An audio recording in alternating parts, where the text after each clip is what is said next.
Alright. We are streaming. When we get Ben on voice, I'm going to start our music up and then we'll begin. Nice.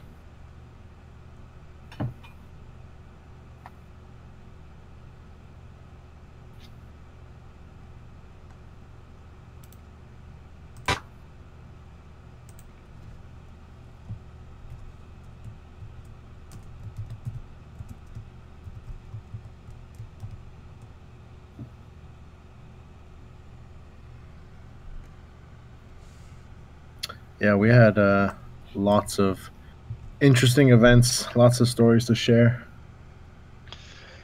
All right. Can you hear me? Yeah. Hear me through my headset. That's the most important Hello, question. Mr. Ben. Hi, Ben. Well, What let's are we Japanese people? Calling me Mr. Ben instead of Mr. Judd? Mr. Judd to you. Mr. Sorry. Judd. It's all right. I will be special and say hello, Mr. Ben Judd. Oh, There. Ooh. Wow. We're being a little bit too formal. Come on. We're all the same backers. At least I think so. Alright, I'm gonna get us started. Everybody ready? Ready. Let's do it. Sure.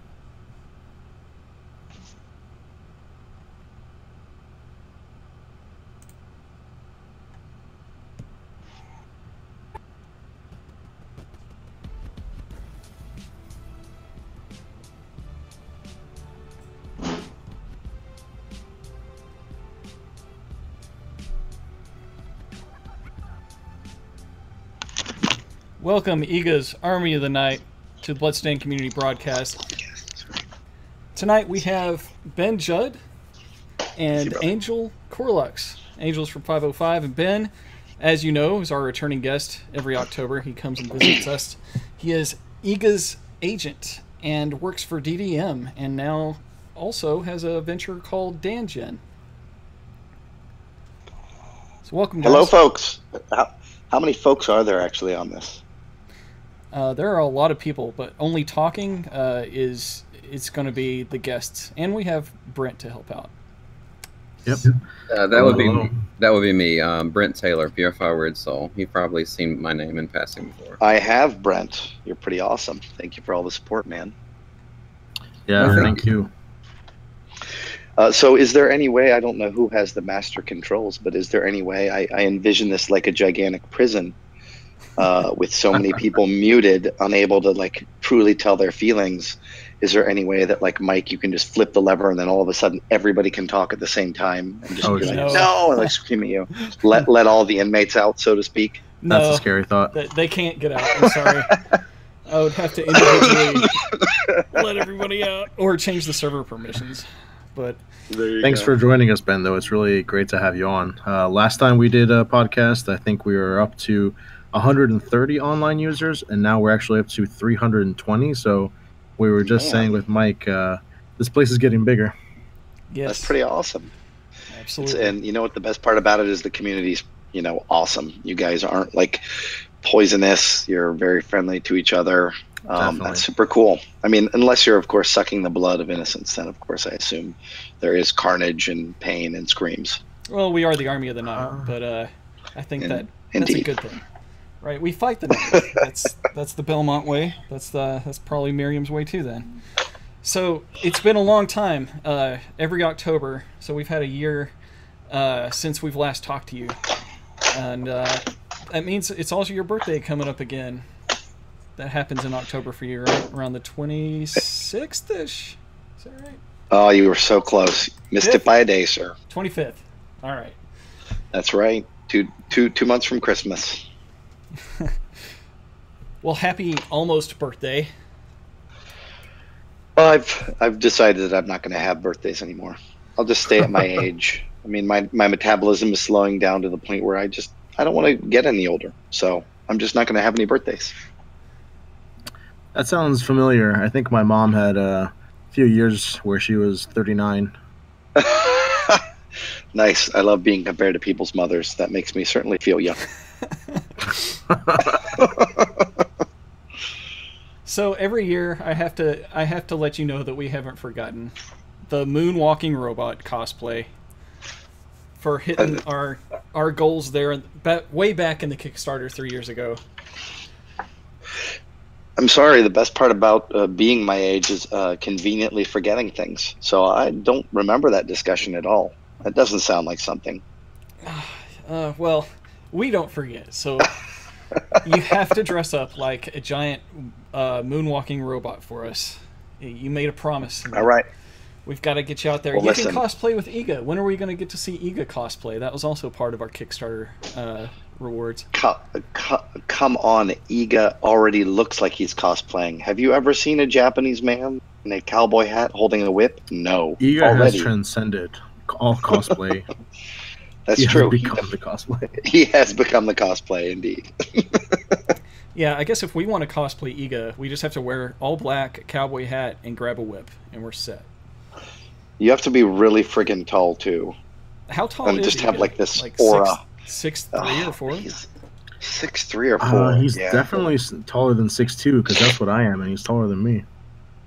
Yeah, dude's got some power. He's got some height. Yep. All right, so it looks like you've launched something called DanGen. How did you get that name? So I never thought it would be so hard to pronounce, but apparently it is. It's based on Japanese. It's called DanGen. It is a micro publisher. So I had seen that there's lots of really prominent Western content. Dangens and Dragons, I love it. I had seen there's lots of prominent Western content, rather, and I wanted to help out indies in any way I could. I'm already one of the founding members of BitSummit, which is probably the second largest consumer-based gaming event in Japan after Tokyo Game Show. Mm-hmm. And just you look at these independent developers, and they're working their butt off, trying to follow the dream. And I can tell you, as an agent, the funding really isn't there for a lot of the smaller teams. Say what you will about Microsoft, Sony, Nintendo, they really don't fund, which is what developers need. They need money a lot of times. A lot of these people are doing half jobs or quitting their jobs, and so how do you survive, right? You can only have so much savings. Just seeing them, it made me really want to give more. And while I can't provide them with funding like I wish I could right now, bare minimum I can take off the strain of them localizing games and doing marketing, certainly in the Japanese territory and sometimes in other territories. And already we have 4 key principles, and these principles I think are very much resonating with a lot of the independent developers. One of them is whenever we have a translator work on the game, we pay the highest rate, and we also do profit sharing with the translator. Nobody does that for translators. They're pretty much afterthoughts. They get paid a flat rate, and that's it. But for us, if they're going to translate the game and they're going to make it a part of something that really resonates with that target audience, I want them to share in it. I think that Hollywood does it well by allowing creators to participate in the profit. The game industry still doesn't do that as much as it should. And certainly if I'm going to be attached to something, I want to make sure that we have the highest talent working on it, and they're incredibly motivated, and they know if they helped achieve success, they're a part of it. So that's one of the pieces. Another piece is creator collaboration. A lot of these indie games are made by people who, like me, loved particular brands that aren't being made, whether it's a Ghost and Goblins, whether it's Castlevania, whether it's an ActRaiser, who knows. But, the publishers, they're not focused on those IP as much as they should. And I've already seen a ton of disconnect between what I think publishers think is good and what I think the fans really want. And Bloodstained was a perfect example of it, because the Kickstarter happened, and that's what allowed the game to be, of course, made. And publishers didn't think that there was a real interest for it initially, and sure enough, I knew there was. The gasp. As a fan. Exactly. And so I think there's still a lot of that happening. And so these creators want that game. Nobody's giving it to them, so they end up making it themselves. So what we do is we try to find a creator that maybe worked on a similar game, or a creator that worked on a game that inspired them. One of the games we're publishing is Brave Earth Prologue. It's by the guy that created the I Want to Be the Guy game, incredibly hard game, like 10 or so years ago. Yeah, he's worked 7 years of his life to make a game, and it's kind of like a Castlevania-esque game. And so every chance we get to allow IGA to play his game, to collaborate with him, we try to do that. And that, of course, motivates him. It's also something interesting from the PR perspective if you try to sell the game in Japan. Another game we announced at Tokyo Game Show was the TakeOver. And that is kind of like a Streets of Rage type game. So I had Yuza Koshiro, the person that did the music on Revenge of Shinobi, Streets of Rage, and ActRaiser, come in, and he's going to be doing some soundtracks for that game. That's so amazing. Again, tying in that Japanese talent with the motivated independent Western creators is another area where I think we really present something special that not a lot of other teams can do. We're a family. We only limit ourselves to about 10 games a year. We connect with our creators on Slack every single day. We're talking with them. So they feel like they can reach us no matter what happens. Yeah, awesome. There he is. Super. He's also an incredibly nice guy. I'd probably say both Iga and him are on the top 5 list of best, coolest, kindest Japanese creators I've ever met, even for being so talented. So there you have it. That's the thing. It sounds like a full-time endeavor, Ben. Are you still doing the DDM stuff? Absolutely. So the DDM stuff allows me to do some of the bigger stuff. My clients' Platinum Games, From Software, Dimps, etc. I have some smaller clients as well, but basically those are going to be some of the AAA games. And, I want to be a part of making those deals happen as well. But for the DanGen stuff, the way I do it is my business partners there. They're all veterans. They're incredibly talented. So I can pretty much do a couple weekly meetings with them on the business side, but for the rest of actual content acquisition, translation, PR, marketing, etc., I can leave it in their definitely talented hands, and it's an incredibly efficient process. Awesome. And while we're on the subject of DanGen and their projects, it just so happens I was talking to Kayan on Twitter about this because I'm a friend of his. I know him from Guilty Gear. We played competitively. Oh, nice. I was going to tweet him. My plan was to tweet him because I heard about DanGen and what you guys do. I was going to try to hook him up with you and see if you guys could help him with his game, because I've been following it for that 7 years. He even sent me the script at one point, and I knew all about it. And I'm a huge Castlevania 3 fan, and it's very similar in tone and scope of what he's doing. And my plan was to tweet you or get you on Facebook or whatever I could do and say, hey, Ben Judd, DanGen, this is kind of your type of thing. You guys should pick this up. And then I saw the shots from New York Comic Con.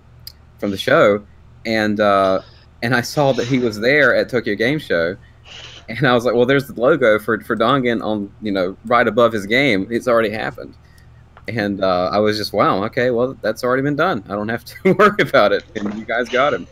So thank you for that. I wanted to personally thank you for doing that. No, man, Kayan is friggin' awesome. It was actually BitSummit that came over, and he had never left the country before. So we had to finagle and convince and manipulate him to get him back to get him to leave the country and come to Japan. He had a great time. There's a quick documentary video up on our DanGen website if you want to check it out. I love that game. The best part was having Iga play it, and Iga read every animation pattern. He's just like, oh, this character does this, and everybody else that would fight the enemy, wow. He would wind up and charge them and kill them, or knock them into a pit. And when Iga played it, even the first time, he's like, oh, this enemy winds up and he's going to charge. Okay, now I know what the pattern is, and then he approached it and was able to clear it. And I'm just like, man, he analyzes it. He knows. He is truly a designer from his core.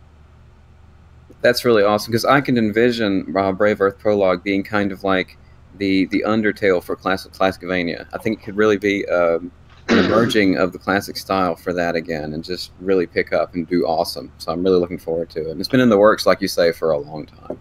7 or 8 years. So, any help we can get with getting the word out, you banging the drum, we definitely appreciate it, because it's an awesome game, and Kayan's an awesome dude.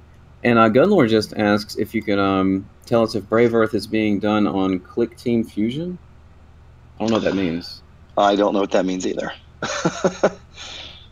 So I'm going to say maybe. All right, then. So DanGen includes two people that I'm also a big fan of, thanks to Bloodstained's Kickstarter, and that is Dan Stern and Nyan Ramachandran. How Nyan. Yep. Yes.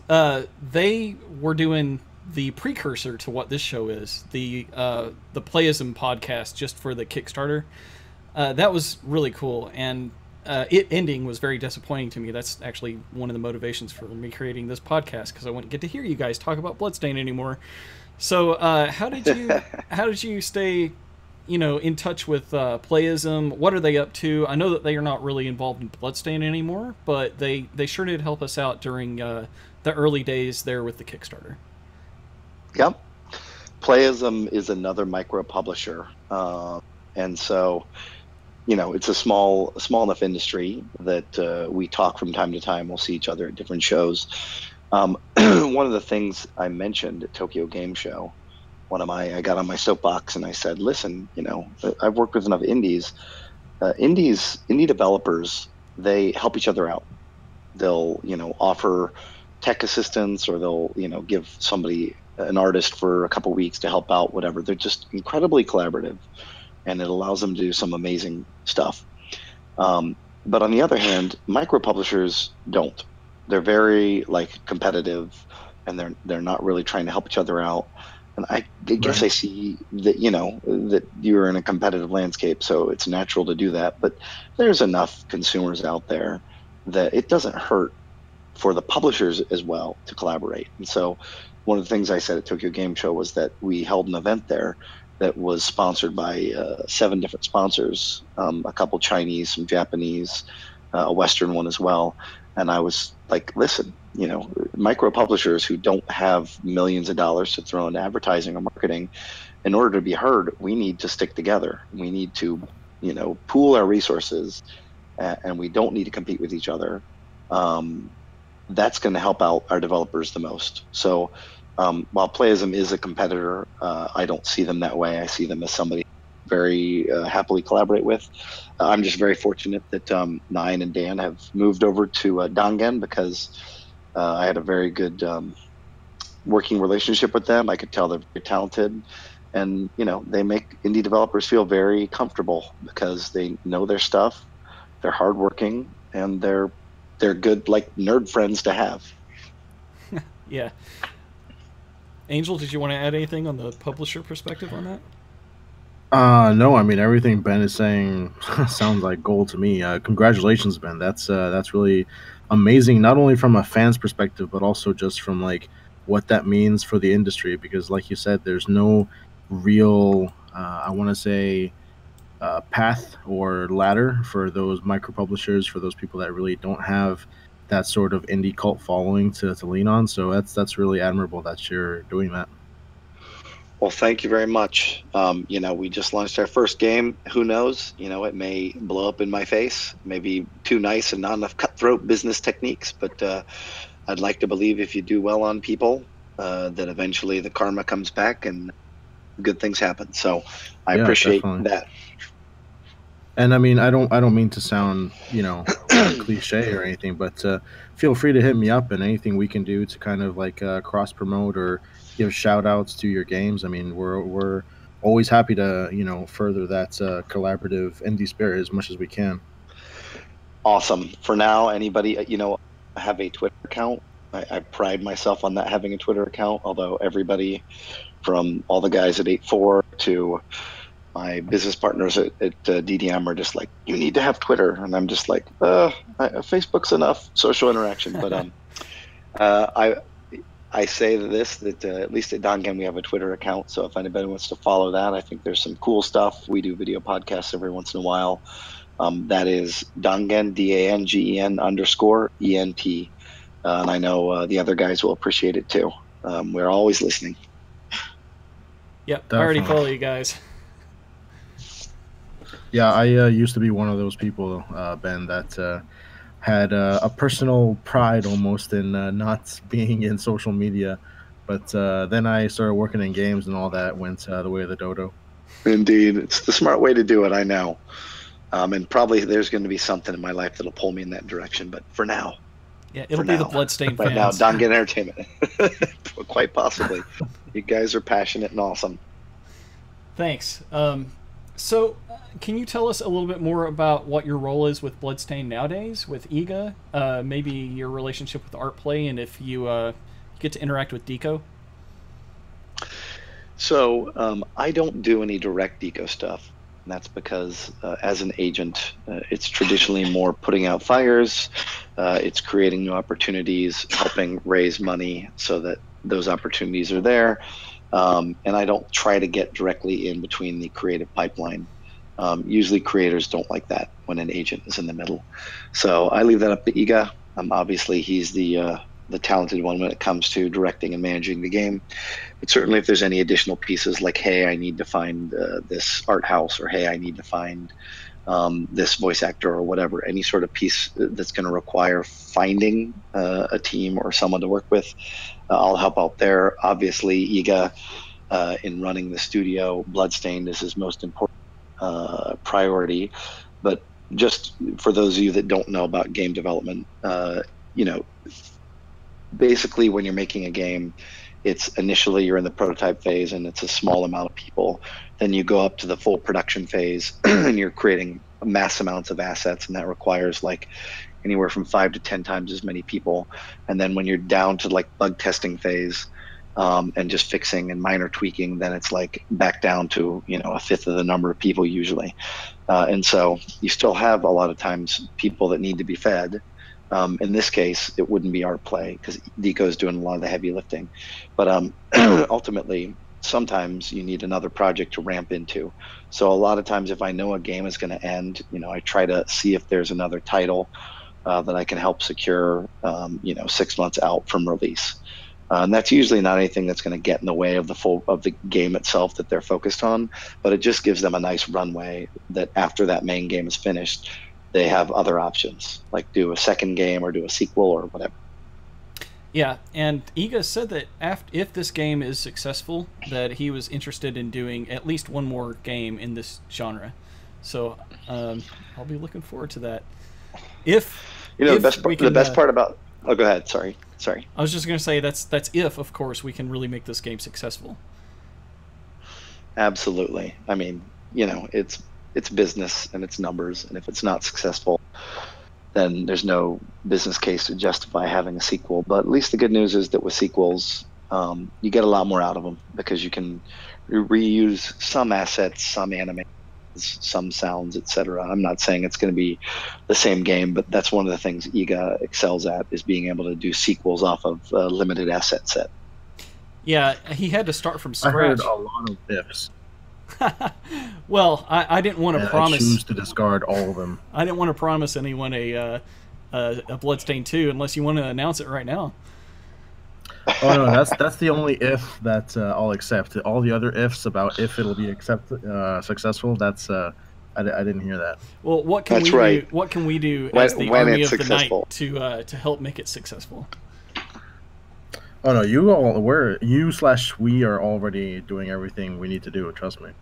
Buy 1 million copies. All right. So Ben, are you aware of Wall-Mac? Do you know what that is? Wall-Mac. Yeah, it's like wall meat, only it's macaroni and cheese. No, I do not know that. Okay, you haven't heard this story. So I don't think so.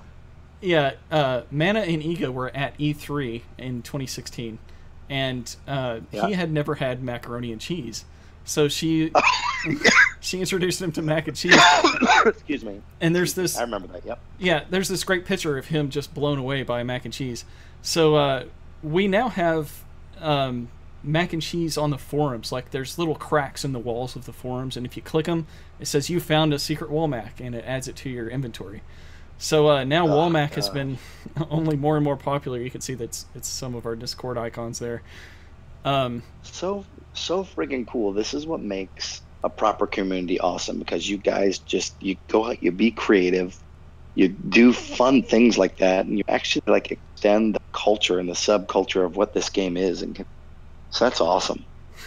Yeah, so a lot of people are looking forward to maybe finding some macaroni and cheese in the game. All right, in a while. I'll remember that. Well, no promises, but I like mac and cheese too. Who doesn't, man? Those that are lactose intolerant, I guess. I don't know.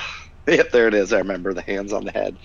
What is this rich, creamy delight that no doubt has 2,500 calories? So, as far as Bloodstained goes, do you? Well, actually, I think Angel, you mentioned something about this, but someone was asking earlier about having the English and the Japanese voices as an option, as an audio option when you play the game. So if you're an American player, can you turn on the Japanese voices? Yeah, it's actually been confirmed different places, but I'll be happy to do it again here. Excuse me. It's Japanese, English, choose whichever one you like. All right. Are those the only two where you can choose the audio, or is everything else going to be text based? Yeah, everything else is text based. Okay. So for extra modes, all of the extra modes that were in the Kickstarter, is that anything that we have more perspective on now? A lot of people are asking about classic mode in particular. You mean, like, do we have any details to release or announce about that? Yeah. Yeah, right now. So it's something that we've been kind of hinting at during New York Comic Con, which we were just at, because a lot of the people that came to play the demo, it was kind of a mixed bag, because a lot of people either aren't that great at games or literally had never played a game before in their life and thought it was the hardest thing ever. Wow. Other people were diehard fans and hardcore, egomaniacs, and they were like, "Come on, bro, throw it at me. What's this difficulty?" And we definitely let people know, like, relax. There's going to be different difficulties. There's going to be nightmare mode. There's going to be classic mode. But right now, we're not talking about it as far as the details are concerned, because everyone sort of assumes things, and that's the best I'll say for now, because like they assume it just means, hey, XYZ monster's going to have more HP, or I don't know, you'll take more damage, or this or that. And since there's a few surprises and let's say things that maybe you're not used to seeing when the difficulty changes, I can't really talk about now the actual details for those modes. Okay, I'm instead of getting like very specifics, I'm just wondering how things like multiplayer is going to work, because co-op is in the game, right? That was defined during the Kickstarter, but oh yeah, right. Is that something that you've kind of seen in action behind the scenes? Are those modes being focused on, or is that all being saved until after the main game is done? Because we don't really know exactly where the production is at this point. Sure. So it's not being shown to me yet, as far as like, hey, this is the build, try it out and everything. But it is being worked on. It's all sort of progressing with the main development of the game. And as far as like the co-op specifically, I will take the opportunity to clarify that people won't be like running through the entire game in co-op, if you know what I mean. There'll be certain ways that they can cooperate in the game, and then there'll be certain modes where they can play together. Okay. PC Tracks over there on Twitch is asking, will the game have some sort of speedrun mode, and maybe what features can help speedrunners? If we did, it would definitely be something we'd want to announce and show off. All right. If we get another demo or something released, I would love to see features like that already in there, because just the last demo that we had from E3 2016, we enjoyed speedrunning that. There was a lot of competition for that. It's pretty cool. Someone got an art book from making the record on that. Yeah. So I have to jump in. Go ahead. I have to jump in and save you from all these questions, because I know you're gonna. Because Mike's already like, does it have this? Does it have that? Does it have this? I know everybody wants to know more details, I'm sure, but you know, whenever you launch a project, I can certainly say as an ex-producer, you don't want to reveal all the cards right away. It's better to have it pieced out over time at certain strategic times. So, without being able to give away a lot, what I'm curious is what was New York Comic Con like? I'd love to hear anybody's feedback. Obviously, you know, at 505, I'm sure people talked about it. Did you hear anything? Did you see anything? Yeah, Comic Con was, oh my gosh, I mean, it was literally insane. So it was 4 days of nonstop people coming to play the game.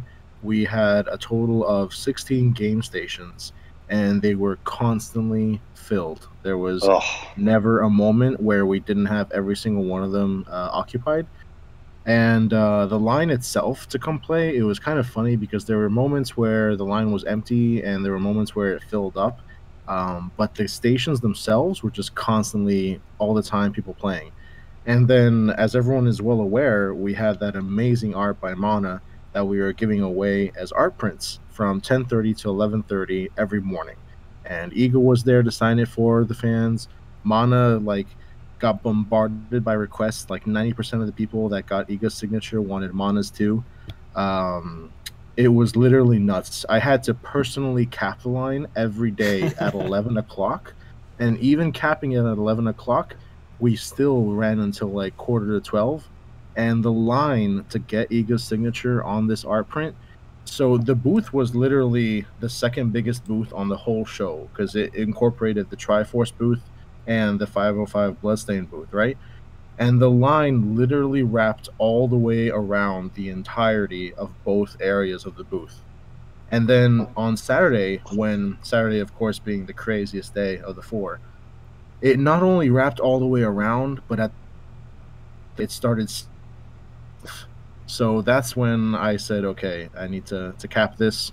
And I started literally in person standing there because, you know, some people were, you know, without going into unpleasantness, some people were actually legitimately angry at me and, like, you know, pissed off and you know, asking for my supervisor and everything. And I'm like, I'm sorry, I'm my supervisor. Man, that sounds amazing. Well, I mean, it sounds like terrible at the same time, right? Yeah, I mean, it was a crazy amount of work, but it was an absolutely insane experience, and it was just so much great exposure for Bloodstained because IGA was amazing. IGA and Mana were both amazing. If they weren't there signing and taking pictures, everyone was taking poses, and everyone had like Castlevania games and covers and slipcovers to sign. And then immediately after that, it was literally just enough time to scarf down a sandwich, and then it was media and press interviews all day, every day. It was just nonstop. It was like a machine. It was crazy. Wow. And, you know, I had no idea Mana was that good of an artist. I saw that art. I had not seen it before. It's one of the best parts about being an agent and terrible is that, like, you can be attached to a game and have all this secret information, but yet when it starts to be created, you don't sometimes see the cooler shit until after it gets unveiled to the public. But man, that art was awesome. She is super talented. I can't even begin to describe the amount of feedback that we got for that art. We had so many people that saw the art prints that we were giving out, and they came demanding art prints without even knowing the slightest thing about Bloodstained, Castlevania, video games, anything. They just wanted that art. Yeah, well, as soon as we saw it on the forums, I was just like, this has to be the art. This has to be the face and the look of Bloodstained for now on. So we got together a poll, and we were trying to get Mana more involved with the promotional art for the game, and not just this game, but any future Bloodstains that may come. Can I say that now, or can we just go ahead and say there's going to be a Bloodstained? Sure. There you go. Bloodstained 12. Right, Bloodstained 12. We still want Mana doing all of the promo art for it. I think that she needs to be more involved. So with that, I set on a quest to really get that poll pumping and everyone voting on it. And it was by far the most successful poll we've ever had on the forums. Mana is the reverse Rob Liefeld. What you mean? People actually have feet they can balance on? It was kind of nuts. I want to say one thing, and that is, I want to do a sub poll to your poll, which is, Mana does all the promo art, so long as she hides macaroni and cheese somewhere in the picture. It has to be hidden Brilliant. pictures. There's some, like, what is it, Wall-Mac? You said there's like a Wall-Mac image somewhere in there. We've that gone would be next genius. level. Yeah, I know. Why not? Layers upon layers of Wall-Mac. Maybe actually, it's funny that you say that, because something that I don't think anyone has discovered yet in the art, because there's a secret in the art that Mana What? Most artists sign their art, as we all know. And Mana has a technique where she actually incorporates her signature into the art. So that's something that's, fun for everyone to kind of take a look and see if they can identify. And if someone already has a signed art print, it'll probably be easier for them to go hunting for it. But if not, as soon as I'm back in the office, I'll probably be posting lots of pictures, and one of them will be Mana's artist signature. So you can all have fun hunting for that in the art. Sweet. Yeah. I'm already looking at the picture again. And the hidden Wall-Mac. Yeah, we'll look for the hidden Wall-Mac too. I'm guessing it's in one of the roses. But yeah, that was amazing. The way the community came together and got that post to 505 yes votes in just a matter of 3 days was something I've never seen on the forum before. We had a lot of new users, a lot of returning users come and all voice how much they love that art and how much they want to see Mana involved from now on. Definitely. So I want to say something about this, and I'm going to try and curate it as much as possible out of respect for what will have to be IGA's decision, because I can't, say this will happen, because it's such a, integral decision for IGA to be involved with and make on his own and everything. But the poll and the forum poll was absolutely amazing. It wasn't unexpected, because I saw the amazing reaction. I mean, Mana's art really, it just shattered records everywhere. When I posted it on Twitter, I posted it on the Facebook page, all of our social platforms literally broke. I can confirm, without going into actual numbers that I can't talk about, that Mana's art definitely broke all of our records by orders of magnitude. So by that, I mean more than 5 to 7 times as effective as anything that we've put up on our socials. And that's including things like Kickstarter updates, and that's including things like official videos from ArtPlay. I mean, it was crazy. I was looking at the numbers as they came in, and I'm like, what's going on? This has got to be a mistake.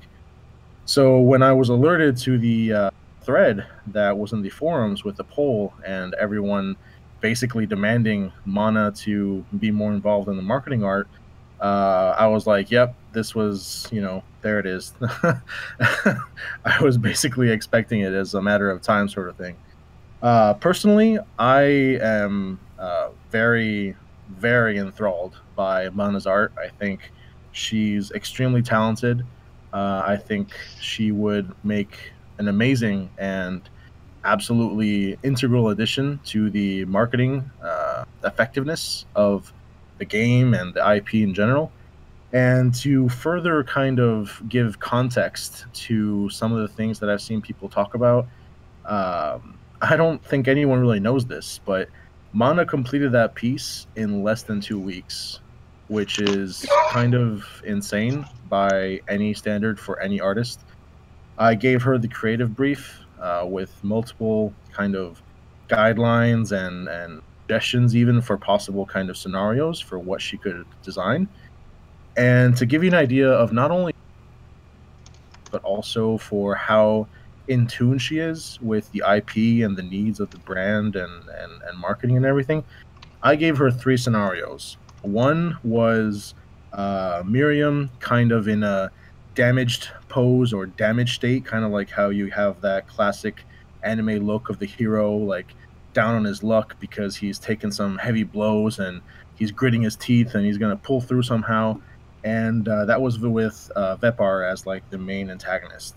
Mm-hmm. Another scenario was with Miriam kind of in like a midair Spider-Man-esque dodging pose with Bloodless, while Bloodless was doing her crazy blood attacks. And then another one was Miriam kind of surrounded by enemies in this sort of like Diablo 3 inspired, I'm not surrounded, they're surrounded sort of thing.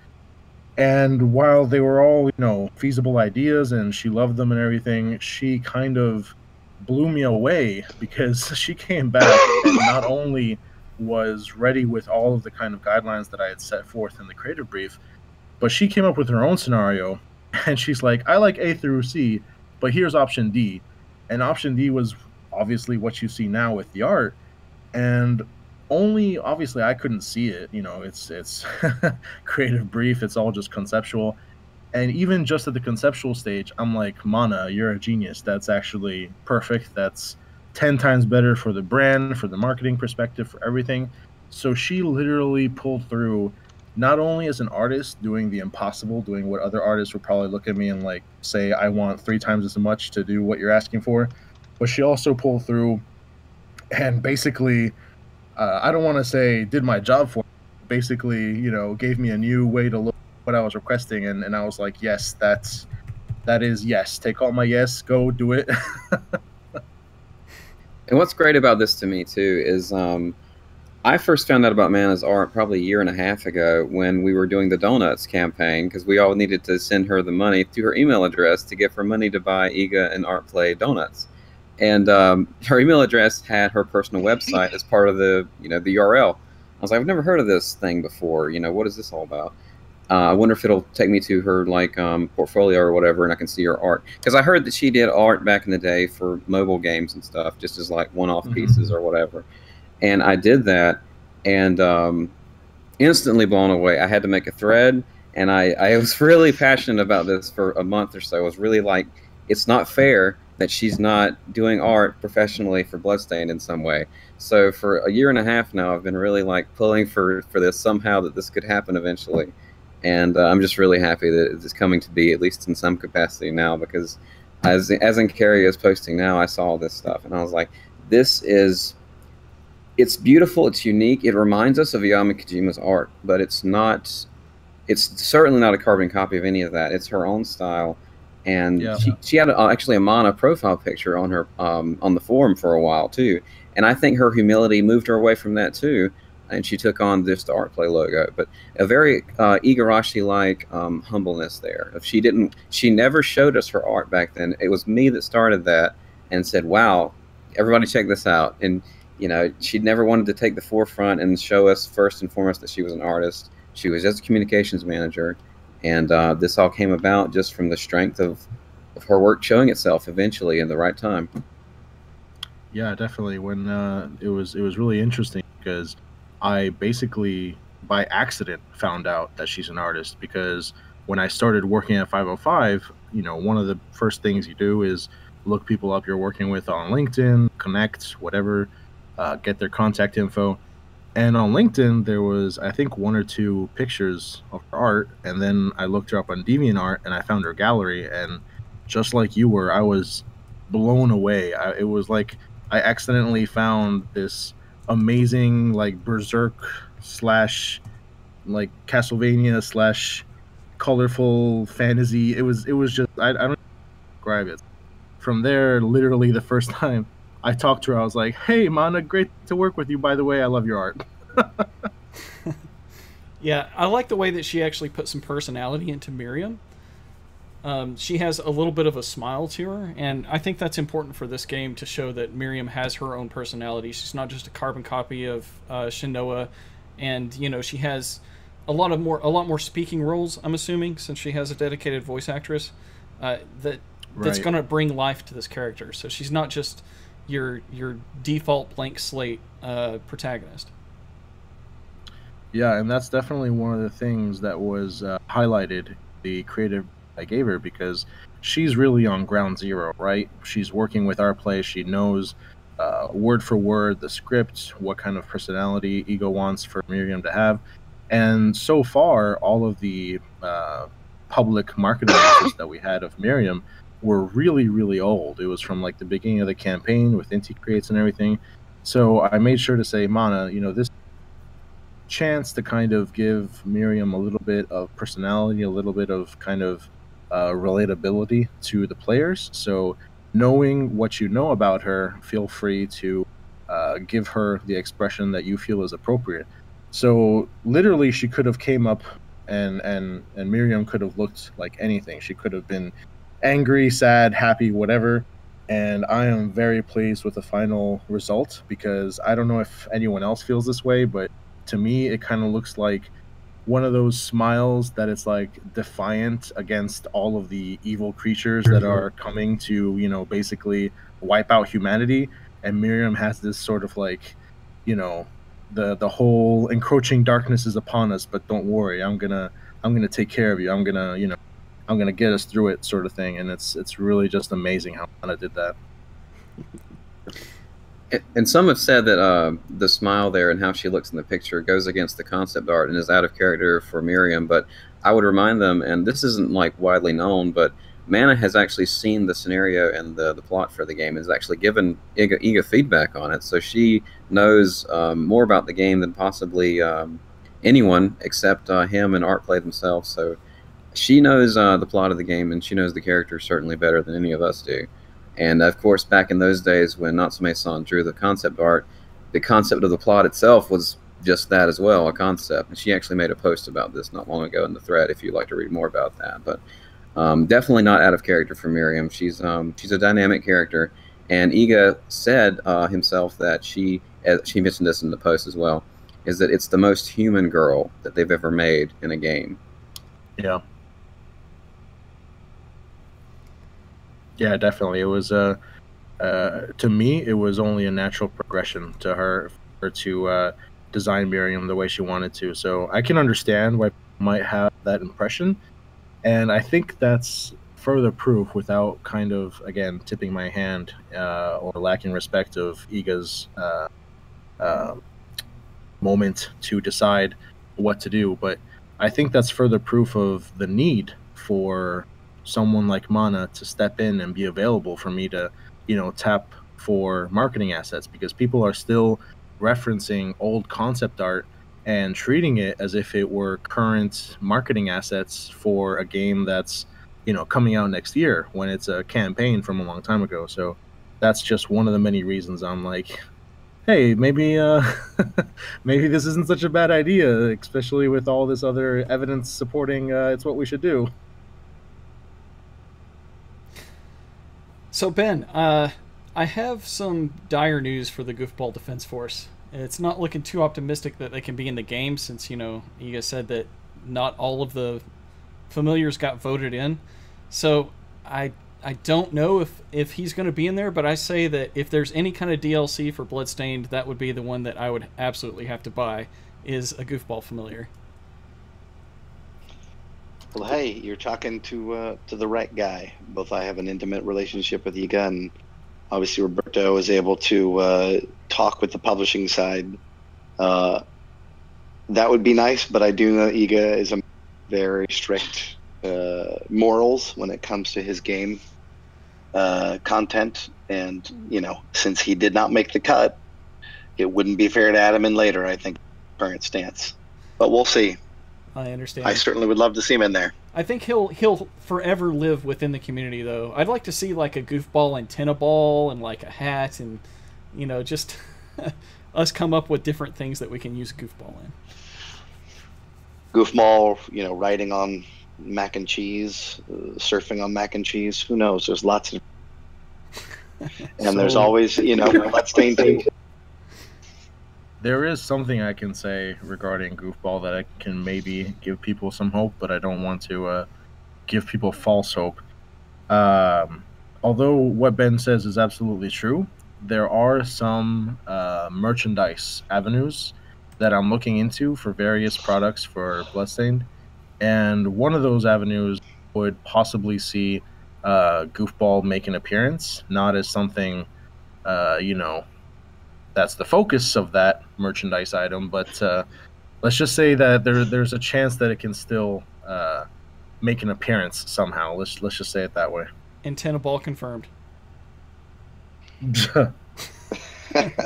Okay, probably not. I don't even have an antenna. I got one of those little shark fin things anyway, so I can't. Honestly, I don't know anyone who has an antenna anymore. I saw a Jack in the Box one still not too long ago. It looks like it was decaying and ready to die, but it was still there. That forum poll went very well for Mana, and another poll that I've seen a resurgence to has been what copy are you going to get? What platform are you going to get Bloodstained for? And now the Switch has actually surpassed the PS4 in votes, which I thought was pretty stunning. So that's actually pretty interesting that you mentioned, because I wasn't and still aren't sure or really capable. It's just anecdotal evidence, but literally every single person that came to New York Comic Con to play the game at Bloodstained booth that either wasn't aware of the game, was just not, a big Castlevania fan in the past, and, learned about the game, every single person wanted to know if it was going to be on Switch. I was just blown away. It was like not a single person asked me if it was going to be on PS4 or Xbox or Vita or anything. They just said they assumed it was going to be on PC, and then they asked, is it going to be on Switch? I was kind of getting tired of saying that. Just have a sign, yes, it'll be on Switch. So, Ben, right. I know that you travel a lot, and you like to take your Vita with you. Has the Switch replaced your Vita? Absolutely. We are a 3-Switch household. My daughter goes nutballs over Minecraft and Mario Kart. I was playing Golf Story and loving it. Got the Fire Emblem Dynasty Warriors game. Can't wait for Mario. I mean, I love my Switch. It's awesome hardware, so fun, perfect size. So if you asked me, what version I would get, totally would be the Switch. On that Night Chasers game that was also funding, I'm also a backer on.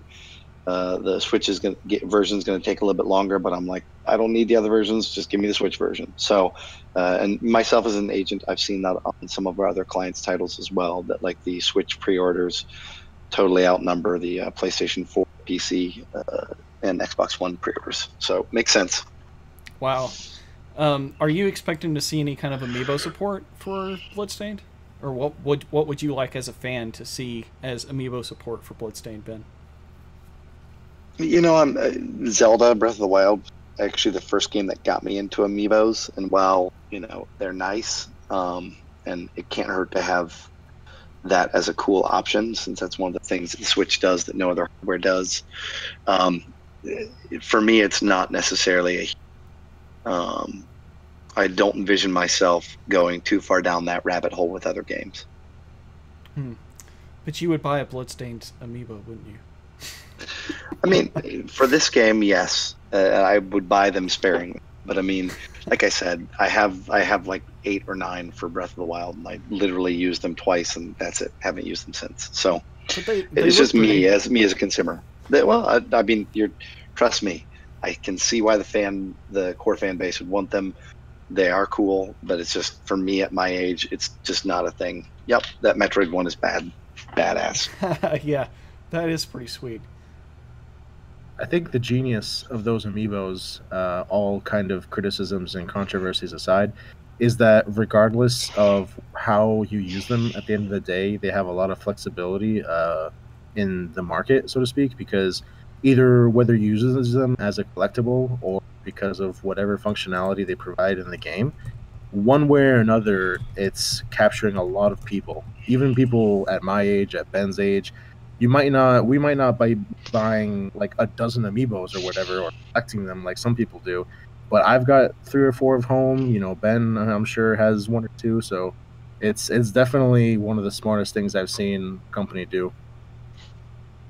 Yeah, just the wide exposure of, you know, seeing them on the store shelves and people getting to know the game from that and getting like a cheap collectible and then learning about Bloodstained through it. I think it's part of it as well.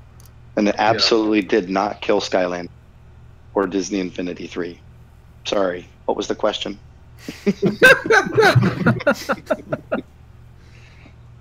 I remember that question back when GameTrailers.com, rest in peace, was still around.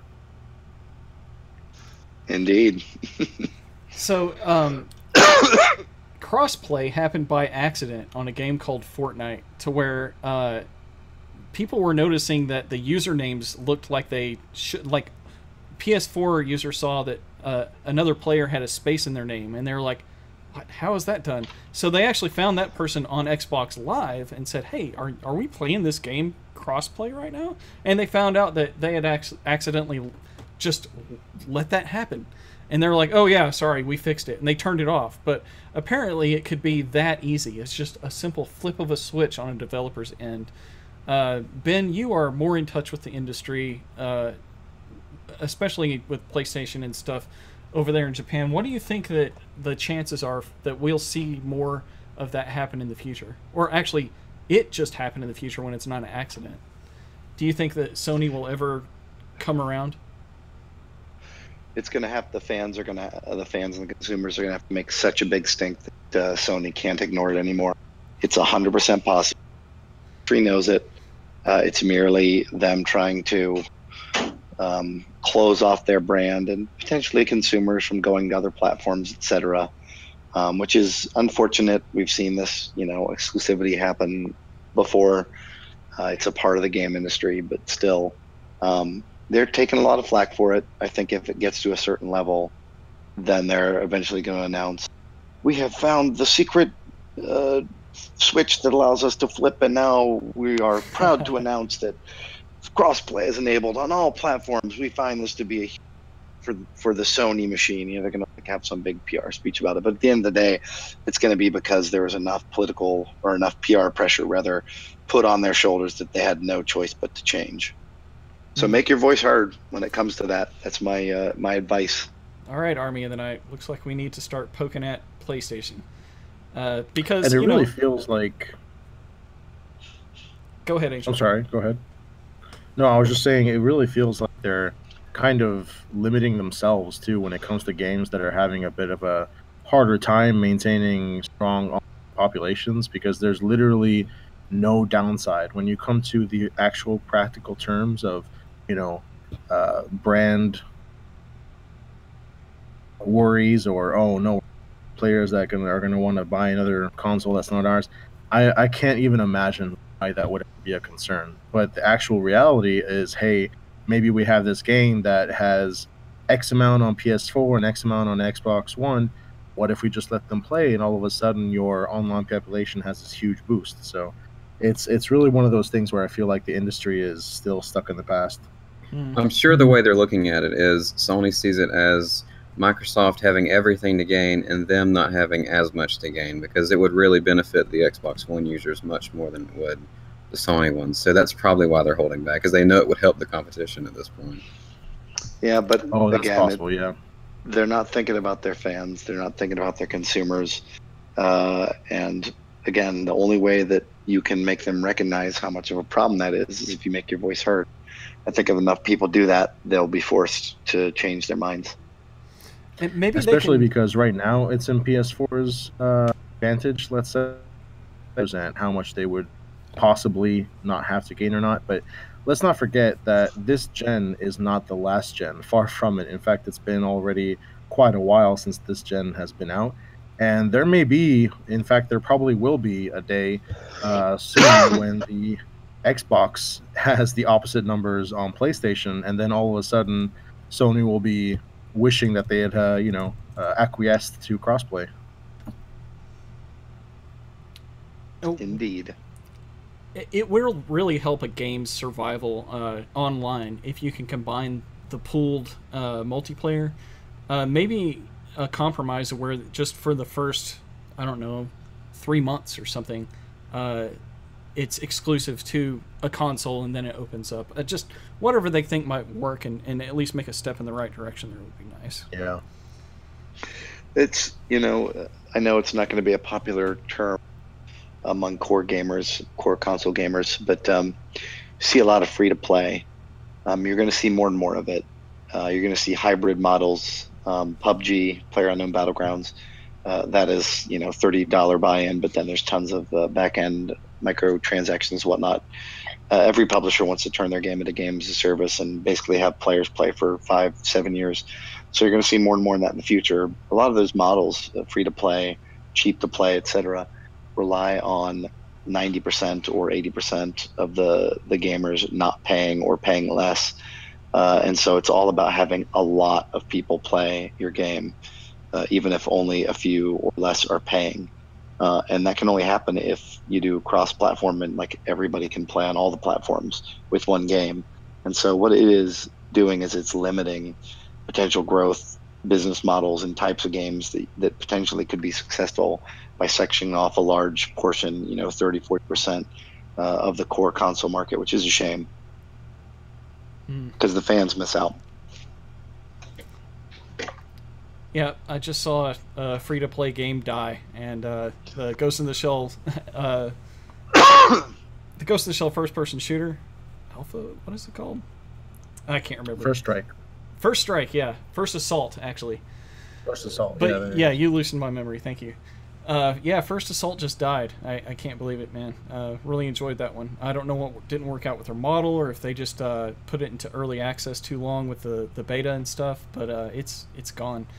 So it's actually pretty common for that to happen, and that's part of the reason why I wasn't too satisfied with Mana just doing those mobile games and all that, because they're here today and gone tomorrow, because they're just kind of disposable experiences. It's kind of you play it now and you enjoy it for now, but you're going to get tired of it eventually, because it's only really usually just a battle system, or just you grind to play more, you grind to grind more, and you're going to get tired of it, like, inevitably. But as much as we say we hate on it as core gamers, there's a lot of people dumping money into it. There's those whalers out there that will, use their disposable income entirely, hundreds of dollars at a time, to get the rare pulls from the gacha machine, and that's just what they're all about. Then they just consume by it. It's like gambling. It's a compulsive behavior that really plays on certain personalities, and it's sad, but that's just how it is. I want to say two things really quickly. One, that is the coolest friggin' cast ever. Holy crap, that's amazing. Yeah. I almost want to break my arm just so I can get that cast. No, I don't want to do that.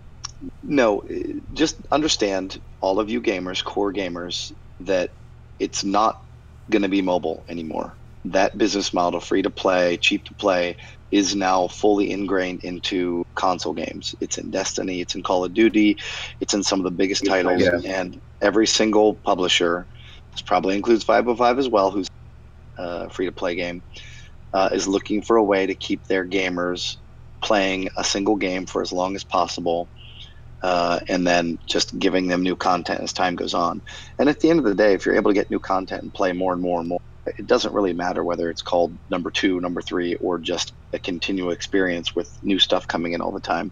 But you will see that over the next 2 to 5 years, a huge amount. You're going to see cheaper games with more microtransactions.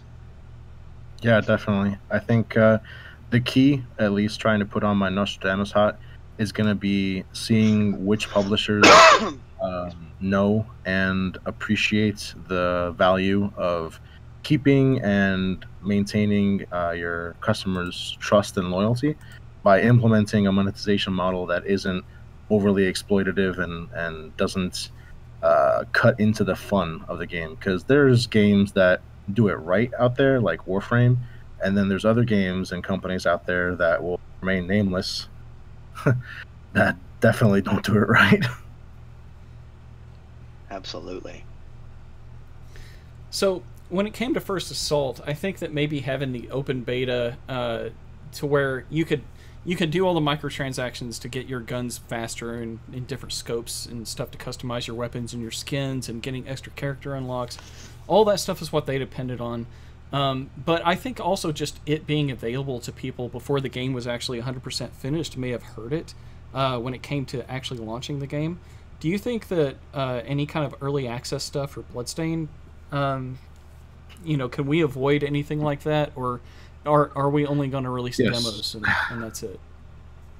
So that's actually something that we are very, very aware of. I talk about that with my direct superiors and other colleagues often about, and we are not going to.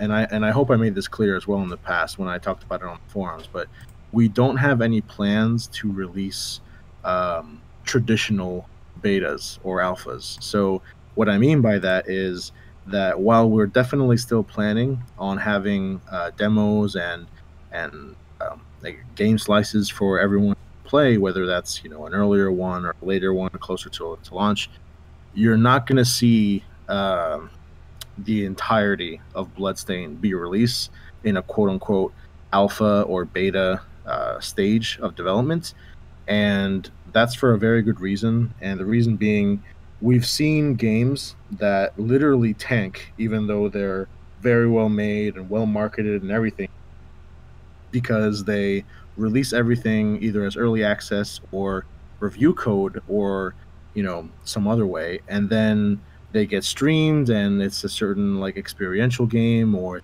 story focused game, so people don't, you know, care about playing it once they've seen everything in the beta or alpha. And although that's not the same with Bloodstained, because obviously there's a very heavy gameplay focus and there's like a lot of awesome gameplay to be enjoyed there, there's also a huge element to the game that is the story, that is, you know, all the secrets, all the little things that you can do and find. So we don't want that to be spoiled, both from the sense of players' enjoyment of, you know, not having to worry about coming across the twists and turns and unexpected plot developments while they're online. And we don't want that spoiled, of course, from the business perspective, where people don't, you know, maybe care as much about buying the game, at least not right away or when it counts, because, you know, why should I? Because I already know. It's like when you see those trailers on YouTube that, you know, go for 3 minutes and have the beginning, middle, and end of the movie, and you're like, okay, why should I go watch it now? Right, and as much as I think that a beta is important for us backers to give IGA feedback on, say, hey, we think your enemy placement could be better on this or that, or hey, we found some bugs, you know, it is going to spoil us on seeing the game early and finding secrets and all of that stuff before. And Ben and I were talking in the past about how easy it is to spoil everything online these days and how it's almost unavoidable. So yeah. And I do want to clarify that the demos and the kind of game slices that we'll be planning on releasing, they won't be skimpy, or they won't be kind of like holding everything back, so to speak. So, for example, in the first demo, we might release, I don't know, customization options, or the crafting system, or I don't know, maybe some bosses or something. It'll be kind of like a good chunky experience, but it won't be everything in an unfinished state. If you know what I mean. There's a big difference between those sort of considerations. Okay.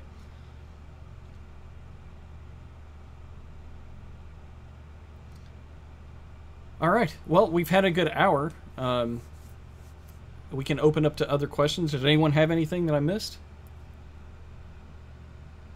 Or Ben? I'm just gonna ask Angel. I know he took several questions to ArtPlay from the previous interview. Were you able to get any answers for those?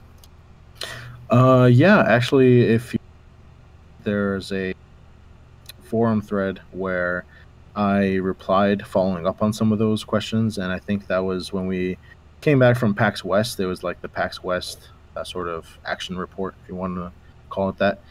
But some of the main takeaways were things like people were wondering whether you could use the analog stick or the D-pad to move, and that was confirmed. People were worrying about the lighting and things like the bell, LOL, and those were confirmed again to be, you know, works in progress. What else? I'm having a tough time remembering now because it's been a while. But, what about if you can point anything out, I'm happy to talk about it. A few that I remember off the top of my head was like the crystal rose on Miriam's back used to be like a protruding object, and now it's kind of sunk in as a tattoo. Is that a conscious character design change? Do you know anything about that?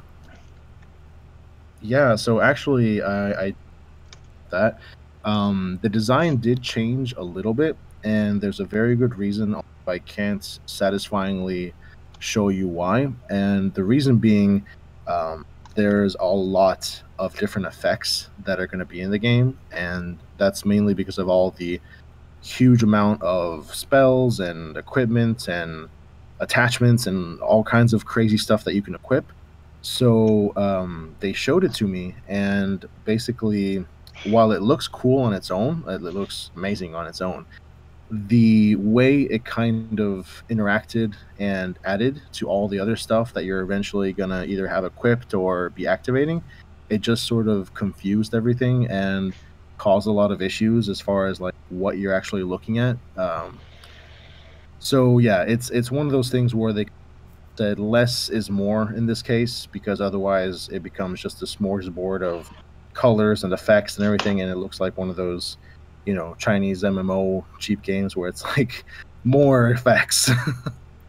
I see. So it kind of just confused the visual aspect, and the kind of just the noise you were looking at kind of, right. It overlapped the other things you could add to Miriam's character model. Kind of. Yeah, because like I said, if you take it on its own, like a screenshot of it, you're like, wow, that's beautiful.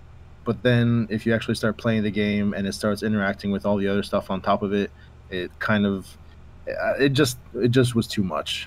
Yeah, we don't want Miriam to look like a Bandai Namco Tekken 7 customized character with, like, you know, giant signs and visual effects and like comic, you know, text boxes popping out of her every time she does something. We don't want that. Yeah. But, so I have a question for Ben. Way back when Mike did the first couple of interviews with Ben, he mentioned he had some projects coming down the pipeline in the next couple of years, like similar to Bloodstained, that we could look forward to and that were going to happen maybe eventually. Are those still coming, or are those been shelved, or what's the status of those? Unfortunately, it ended up not, because the developer, it's going to be 2 developers, it's going to be so amazing. But one of the developers had to bow out. So it's super unfortunate, because this would have been huge, would have been so awesome. But alas, I can certainly say the crowdfunding scene is not what it used to be. It's, with the exception of Fig, it's really hard to try and get any sort of momentum behind even big, you know, projects, which I think probably in 2012 or 13 definitely would have been funded. It's a shame, because you made that sound like a pretty unique game concept, as if it was combining RPG elements with something else, but you couldn't really give us any details. It would have been awesome. That's all I can say. Damn it. That sounds like me. Oh. I have done multiple Kickstarter campaigns, but this one was so complex and so intertwined and featured games, and just, it would have been cool. Well, to turn that into a positive, speaking of RPG mechanics and things like Igavanias and our type of stuff and crowdfunding and 505 games, everybody look at Indivisible. It's pretty much exactly that. Yeah, it's really unique in the way that it works like a Metroidvania throughout, but then when you get to the battle, it's all RPG. So, yeah, and it looks amazing. I love the way they incorporate the 2D character design onto the 3D backgrounds. And actually, something amazing about Indivisible that I don't think hasn't really gotten the attention it deserves, just because it's still really early. The actual combat system itself, while it is turn-based, it has a very unique way of managing your party, where you basically control your entire party at once, basically by mapping the players in your party, or characters, to buttons on the controller. So in the end, it almost feels like you're doing a turn-based fighting style game, which is, it sounds strange, but you have to see it in action to really know what it feels like. And I can tell you from experience, it feels amazing. Like, it's literally something you've never seen before. So if anyone's ever played Valkyrie Profile before, that's what my screen name is from. That's where they drew the inspiration from for that battle system. And it does feel like a fighting game, but to take it even further, what Indivisible did is everything is still in the main dungeon as you're doing it, so the screen doesn't transition to a battle screen. Right. It's all real time. So in Valkyrie Profile, it switched screens like old RPGs did, where you had like a different background because the game had to load like the battle system. But Indivisible is seamless. Like it's like you go from exploring the dungeon to fighting the enemies and then back again to a much deeper Metroidvania progression ability exploration. So yeah, looking forward to it because I'm a big fan of that game. I'm really looking forward to it. Highland was asking about individual platforms for the final percentage on backers for who backed which one. Fangamer probably has that kind of data, but I don't think that's probably going to be released publicly unless maybe it's a lot later. It may be released publicly later. Like, hey, the game's been out for X amount of time, and look at all this cool info about the long road that we took to get here. But I can tell people right now, you know, I have the numbers and I work with them and everything. It's nothing, you know, crazy out of the ordinary. It's pretty much, without going into the actual numbers, it's what I'd expect. So. Oh, so you know the percentage of people who are backing on the Switch versus PS4? Yeah, I know all the percentages. I know all. I would just suggest people not like read into it like expecting some crazy, sexy, scandalous development, because the numbers are all pretty standard for what you would expect. So hopefully I'm not the only Xbox player, because that's what I'm looking forward to playing on this. No, you're not. There's a good, healthy population for all the platforms. I can say that without worrying about revealing anything. So speaking of that, I'm going to go into some of the questions I recorded throughout the Discord and the Twitch chat, and one of them is related to this topic. Brainiac asked us, will it be a problem for us backers not actually being quote-unquote sales post-release as far as determining the fiscal success of the game? Like, are you factoring in the backers themselves as far as the retail sales, as far as the success, or is that a problem? Yeah, I mean, we're obviously factoring it in and part of the equation, but all the future sales we forecast obviously don't consider the Kickstarter founders and backers, because obviously that would inflate our numbers and then kind of skew the data. And even without considering the Kickstarter backers, the projections are doing just fine. So I would just tell everyone not to worry about, Kickstarter numbers kind of tainting the well, so to speak. Awesome. All right. Let me add one thing to that, and that is, I mean, at the end of the day, dollars are dollars. And whether that's backer money or not, it's money that's been put into the production that a publisher would have to put in anyways to make a game. So it really shouldn't matter either way. I guess, and even anecdotally, whether it's at events or, on the socials or whatever, there are a lot of people that are diehard fans of Castlevania or not, but have not backed the game in any way, shape, or form. And I think people underestimate the kind of attitude, which I can relate to, because except for Bloodstained and one or two other projects on the same exact way, there's a very strong prevailing attitude out there with all of the various disappointments and problems, especially that fundraising has had, or crowdfunding games have had, that I'm not going to buy it until it's done, right? Steam Early Access has contributed to that. Kickstarter scandals have contributed to that. So there are a lot of people out there that want us to succeed and want to see a great game out there by Igarashi, but don't want to put down a single dollar until they see the good reviews and the positive expectations of people being met. And that's smart. I have no problem with that, and I certainly understand, because, as you said, there is some precedent to that, so I can't blame them at all. Yeah.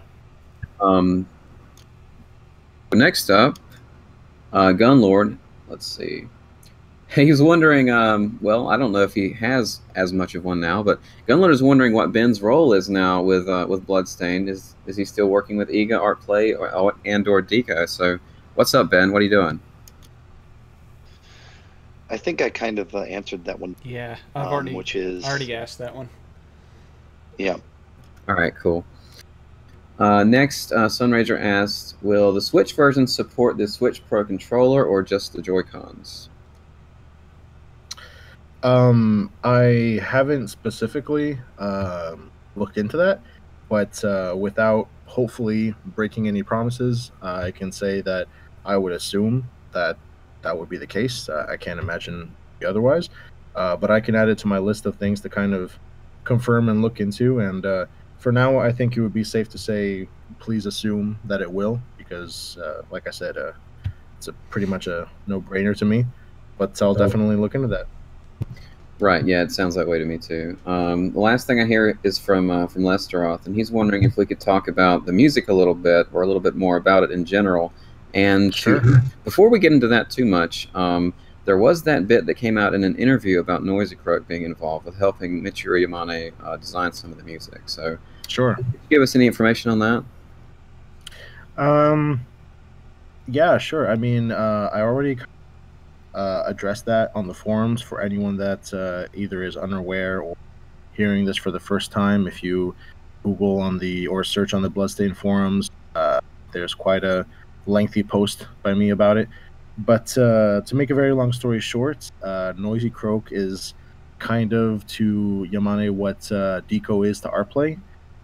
They're basically there to fill the gaps and take marching orders from IGA, and create the sort of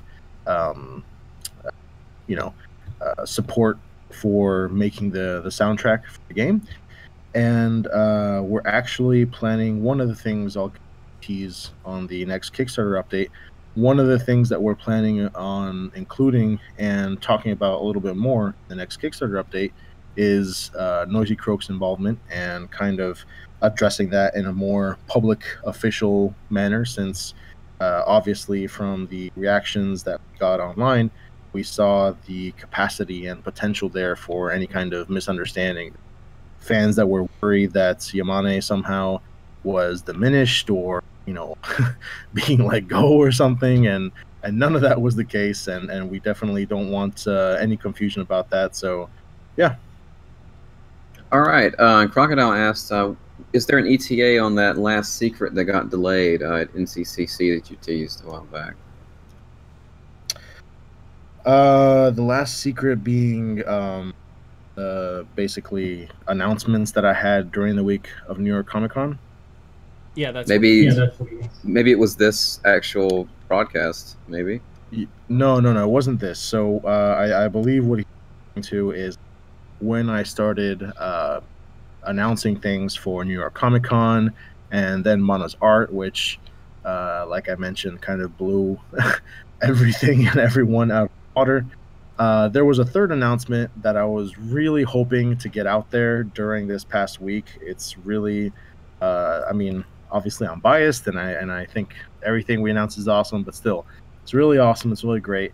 Unfortunately, I don't have an ETA for you because I'm still in the process of making sure everything is confirmed, so I don't announce something that later I have to go back and say, hey, sorry, but this thing that we announced isn't actually happening anymore. But hopefully, let me see. Today's Monday, right? Yeah, Monday. I can hopefully say that within the next 2.5 weeks, so probably by October 25th or so, that week will probably be the week that I can announce what I was hoping to announce this past week. Okay, cool. And we're also having people again asking us if the release date is still first half of 2018. Of course. And pretty sure it is. Yeah, so the release date is definitely 2018, and I don't know, did we ever officially say it was the first half specifically? Yeah.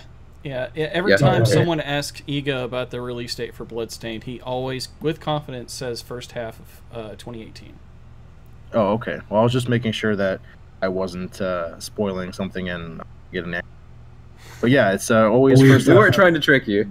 No. I've seen it in so many interviews. Yeah.